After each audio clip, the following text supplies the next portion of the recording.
Oddajo Radioaktivno poslušate, Javor Škerl Vogelnik oziroma Pan pa je z mano. Lepo zdrav. Lepo zdrav, živa. Javor, spoznali smo te že kar nekaj let nazaj. Ja, tak podoben intervju smo imeli že za album Made a Promise, ki je bil posnet leta 2008 v Londonu, v Angliji. Takrat si imel tudi drugačno umetniško ime. Ja, takrat to bilo, več kot 10 let nazaj, ne? Ja, takrat sem šel pač v Anglijo s tem namenom pač posnet album, oziroma se nekako izpopolnjevati z glasbo in ja, so bili drugi časi in sem pač imel drugačno umetniško ime. Zdaj vmes se je pa veliko stvari zgodilo in spremenilo in sem si pač to spremenil. Je bil Maple bolj bendovski projekt, sedaj pa je bolj kantavtorsko akustičen? Ja, recimo, lahko rečemo temu tako. Čeprav je zdaj tudi želja po nastopih v živo, skupaj tudi še z ostalimi izvajalci, še posebej zdaj sodelujem z enim vokalistom. Sedaj greš potem v drugačno glasbeno smer. Kaj vse združuješ v neko celoto? Ja, ideja tega zadnjega albuma, ki je v slovenščini in se imenuje Bohinjske himne, je v bistvu kako združevati in čisto akustiko, s pesmi, ki so celo kapela, samo z bobni, do bolj perkusivnih pesmi in pa do elektronike, pesmi z elektronskimi vložki. Besedila so uglasbljena poezija, seveda tvoja?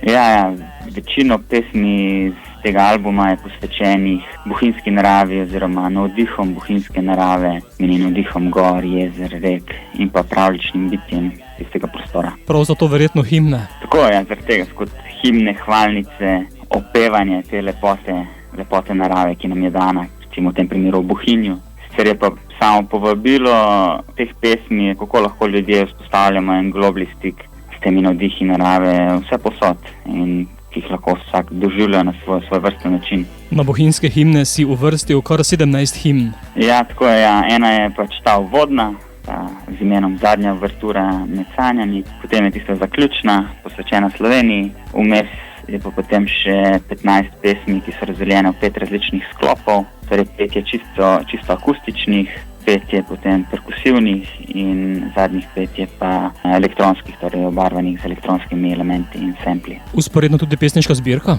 Usporedno tudi pesniška zbirka oziroma knjižica, kjer je 33 pesmi zapisanih notri in pa še fotografije lesenih kipov oziroma luči, ki so prav tako moje delo in so tudi posvečene tem navdihom bohinjske narave. Se pravi, je pač ideja, kako prikazati širši javnosti te navdihe iz narave iz večjih perspektiv kot kipi, torej kot neka uporabna svetila in skozi glasbo, torej skozi en tak emocionalen pristop glasbe. Kako se skupaj izgleda, naj poslušalci preverijo na tvoji spletni strani? Ja, tako vabljeni na spletno stran www.penlights.com. Sicer spletna stran je še v izdelavi, ampak bo malo gotova. In pa vabljeni k poslušanju glasbe. Bova sedaj eno tvojo tudi spustila v eter. Javor, katero si izbral? Za danes sem izbral pesem Kaj ti je dekle. Ta je bolj elektronsko obarvana, ko sem izdelal, da bo mogoče malo bliže poslušalcem, da bo lažje povezali.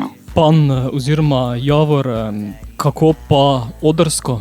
Odrsko trenutno z manjšimi nastopi. Zdaj ravno prejšnji teden, mogoče zanimiva informacija, sva imela s vokalistom nastop najprej pod Triglavom v koči v Planiki, potem pa še gor na vrhu Triglava. Ena izmed pesmi na albumu je namreč tudi posvečena Triglavu, sami gori in navdihu. Za naprej pa se obeta en koncert, zdaj 18. oktobra v Bohinju in pa še sproti planiram tudi odrske nastope, po novem pa tudi napravo Loop Station, ki zagotavlja še malo več dinamike. Bova se sedaj spustila z 2864 metrov na približno 210 in skladbo Kaj ti je dekle tudi spustila v eter. Javor, hvala, da si bil gost na kratko po telefonu ter uspešno in čim bolj delovno naprej. Hvala vam.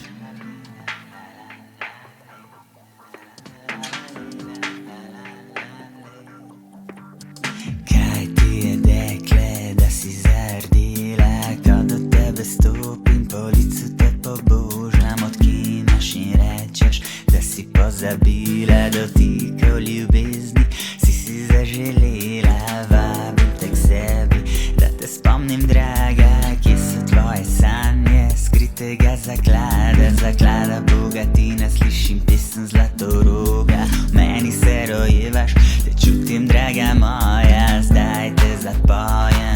se zaobjameš. Ti, ki poslušajo in mogem v srcu nameš. Hvala, draga, lepa